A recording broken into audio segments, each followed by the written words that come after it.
Nah, karena di segmen sebelumnya, Vladimir dan Wahyu sudah memaparkan apa saja faktor yang bisa membuat Jakarta tenggelam, semoga kita sebagai rakyat bisa melakukan hal-hal kecil terlebih dahulu untuk mencegah itu semua ya Smart Viewers. Nah, sekarang Miss Kepo mau tanya lagi nih, mengenai proyek reklamasi Jakarta. Sebenarnya proyek ini bisa menjadi solusi yang tepat atau tidak ya? Yuk kita tanya ke Vladimir dan Wahyu.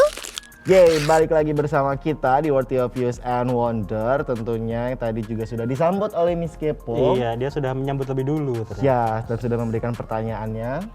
Apa itu tadi pertanyaannya? Tentang proyek reklamasi Jakarta. Nah, Yay or nay? Yes. Yay or nay? Jadi, Miss Kepo ini nanya proyek reklamasi Jakarta ini efektif atau tidak sih sebenarnya gitu kan. Nah, jadi sebelum kita membahas itu ya Vlad, mungkin kita mau kasih tahu dulu nih. Yang pertama ini adalah tujuan proyek reklamasi Tanah Jakarta itu untuk apa. Jadi proyek reklamasi Tanah Jakarta disebut sebagai salah satu upaya menangani masalah penurunan tanah yang tadi kita bahas di segmen sebelumnya ya kan. Dan pada dasarnya reklamasi lahan mengacu pada aktivitas untuk membangun atau menambah luas lahan menjadi lebih besar dan lebih layak huni. Dalam skala besar, reklamasi dapat menghasilkan pulau buatan. Nah, proyek reklamasi tanah di Jakarta ini dilakukan dengan tujuan untuk menjadikan kawasan berair yang rusak atau tidak berguna menjadi lebih bermanfaat dan membangun tembok laut untuk menahan air keluar dari kota dan untuk membantu memperlambat penurunan tanah yang menjadi salah satu faktor Jakarta bisa tenggelam tadi. Tapi kalau dipikir-pikir luar biasa juga loh. Pemerintah udah bisa memikirkan membuat tanah baru berarti kan itu di istilahnya di pinggiran lah ya, di pinggiran hampir ke laut mungkin ya. Jangan sampai di tengah laut kan gitu kayaknya kan. Serem juga tuh kalau kita harus jalan ke tengah laut. Nah, selain itu juga ada manfaat juga nih dari pembangunan proyek reklamasi Tanah Jakarta ini. Nah, kalau untuk perluasan lahan itu bagi negara yang memiliki tingkat kepadatan penduduk yang tinggi, proyek reklamasi ini bisa dapat menjadi sebuah solusi dalam mengatasi kendala keterbatasan lahan. Nah, kalau untuk meningkatkan kualitas ekonomi, proyek reklamasi ini bisa meningkatkan kualitas dan taraf ekonomi masyarakat pesisir pantai dan juga dapat menambah lahan produktif buat mereka tentunya. Terus kemudian untuk memperbaiki kondisi lahan juga, reklamasi dapat memperbaiki kondisi lahan yang berair atau tambang yang rusak dan mungkin kalau nggak berguna gitu ya, dan bisa jadi lebih berguna itu area tersebut. Ini memang banyak juga sih sebenarnya manfaat dari proyek reklamasi ini sendiri ya. Iya. Nah, tapi selain manfaat pun juga ternyata ada beberapa dampak atau masalah yang pastinya ada manfaat ditimbulkan. Ada manfaat, ada masalah pasti. Yes, ada positif, ada negatif. Ada pro, ada kontra. Ada Wahyu, ada Flat. Ada pro, ada kontra. Kita selalu kontra ya. Iya benar. Oke, langsung aja kita masuk ke yang selanjutnya adalah masalah yang akan timbul akibat proyek reklamasi ini. Jadi yang pertama adalah dapat mengubah dan merusak lingkungan pesisir Jakarta yang sudah rapuh. Nah, hal ini tuh terjadi karena adanya pulau-pulau buatan yang dapat mengubah arus laut dan bisa menyebabkan erosi pulau-pulau alami di dekatnya atau bahkan banjir kota yang cukup besar.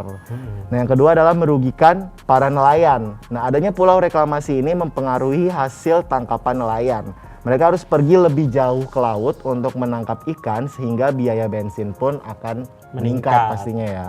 Dan yang selanjutnya adalah menghambat lalu lintas kapal untuk keluar masuk pelabuhan. Nah, menurut perwakilan Otoritas Pelabuhan Tanjung Priuk Kementerian Perhubungan, ada sejumlah pelabuhan di sepanjang pantai utara, yaitu antara lain Muara Angke, Sunda Kelapa, Tanjung Priuk, dan Marunda. Dan yang selanjutnya adalah gangguan komunikasi. Menurut perwakilan dari Asosiasi Sistem Kabel Komunikasi Bawah Laut Indonesia memperingatkan masalah komunikasi. Nah, karena akan banyak kabel telekomunikasi yang berada di bawah sejumlah pulau. Nah, yang terakhir ini sih parah banget sih ya gangguan komunikasi. Iya, ya. Karena kan komunikasi itu penting banget kan, hubungan aja bisa gagal kalau komunikasinya tidak oke kemana-mana ini. Agak itu ya. Jadi kemana-mana di urusan hati ini udah beda lagi. Tadi gue ngebayangin kalau komunikasi terus di bawah pulau. Ini kita kadang di bawah meja itu kabel kan berterbaran di mana-mana, kabel roll, kabel komputer. Itu udah ribet banget ya. Ribet banget. Ini kalau di bawah pulau ada kabel-kabel kalau dibuka gitu diangkat. Nah, kemudian nih kira-kira menurut lo nih, siapa yang mendapatkan keuntungan di balik proyek reklamasi Tanah Jakarta ini? Siapa ya? Siapa kira-kira? Siapa? Smart Viewers tahu? Kalau Smart Viewers tahu, silakan jawab sendiri ya. Karena kita juga tidak tahu enggak. Pasti ada yang diuntungin. Kalau kasusnya untuk proyek reklamasi ini menurut gue nih yang diuntungin adalah pengembang dan elit tertentu pastinya ya. Karena pulau reklamasi itu buatan rencana akan menjadi rumah buat real estate mewah dan lapangan golf yang hanya dapat diakses oleh mereka yang berpenghasilan besar sehingga harga jualnya tinggi. Nah, dikutip dari The Jakarta Post juga, harga jual properti tersebut bisa mencapai 2.200 US dollar atau sekitar 30 juta per meter persegi. Bayangin 30 juta per meter persegi. Wow. Luar biasa banget sih itu harganya. Wow, ini kayak Mungkin Bapak mau beli di situ. Wow. Itu biasanya rumah-rumah tanpa pagar itu, Pak, yang namanya klaster. Kalau Bapak rumahnya kayaknya harus dipagerin tuh karena kanan kirinya berbahaya ya. Berbahaya ya, berbahaya dari lu gitu kan juga. Luar biasa ada. Tapi nggak tahu sih ya ini apakah benar yang diuntukkan hanya elit-elit tertentu doang atau gimana, nggak tahu sih, ini rada ngeri sih untuk dibahas. Ntar tahu-tahu besok plat ngilang kan agak takut juga gitu. Enggak dong, ngilang udah beli rumah di daerah sana mungkin ya. Atau mungkin ngeberesin kabel di bawah pulau ya nih. Ngeberesin kabel. Tapi kalau lu sendiri nih Flat, ngomongin proyek reklamasi ini sendiri, lu tadi yay atau nay? Yay atau nay kira-kira? Yes. Kalau gue sendiri sebenarnya yay ya. Oke. Karena itu mungkin bisa dibilang pembangunan lah ya, pembangunan Oke. yang lebih baik walaupun mungkin itu menguntungkan beberapa pihak dan merugikan beberapa pihak. Tapi yang namanya dunia ya, namanya hidup pasti ada untung ada rugi. Kalau lu?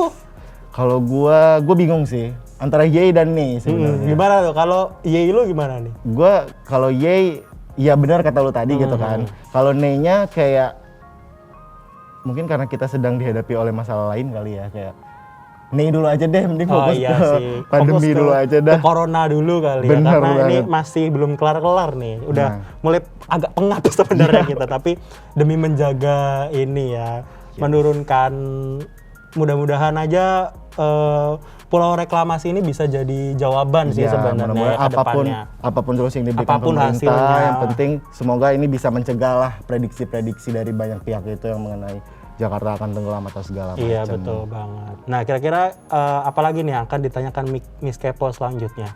Masih tentang Jakarta? Pasti sih, Masih tentang pulau reklamasi? pasti. Jadi tetap, Sepertinya. iya, tetap jangan kemana-mana, tetap saksikan Worthy Obvious and Wonder.